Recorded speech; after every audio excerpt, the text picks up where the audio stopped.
సుప్రీంకోర్టులో కొన్ని మార్పులతో కొత్త న్యాయదేవత లేడీ ఆఫ్ జస్టిస్ విగ్రహం దర్శనమిచ్చింది. చట్టం గుడ్డిది కాదన్న సందేశాన్ని ఇచ్చేలా న్యాయదేవత కళ్లకు కట్టి ఉండే నల్ల రిబ్బన్ను తొలగించడంతో పాటు అన్యాయాన్ని శిక్షించడంలో ప్రతీకగా నిలిచే చేతిలోని ఖడ్గం స్థానంలో రాజ్యాంగాన్ని ఈ కొత్త విగ్రహంలో చేర్చారు. ఇది న్యాయ వ్యవస్థ మొత్తం ఆలోచన విధానాన్ని మార్చేసింది.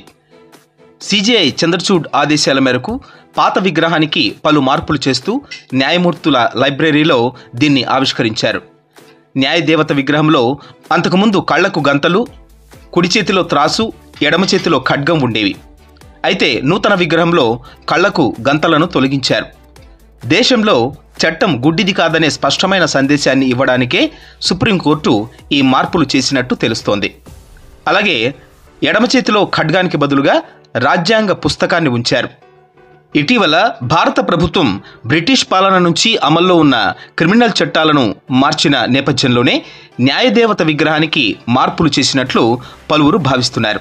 ఈ విగ్రహం వలస వారసత్వాన్ని వదిలిపెట్టే ప్రయత్నంగా పరిగణిస్తున్నారు. బ్రిటిష్ వారసత్వం నుంచి భారత్ ముందుకు సాగాలని చంద్రచూడ్ విశ్వసిస్తున్నారని, చట్టం ఎప్పుడూ గుడ్డిది కాదని, అది అందరినీ సమానంగా చూస్తుందని సిజేఐ కార్యాలయం తెలిపింది.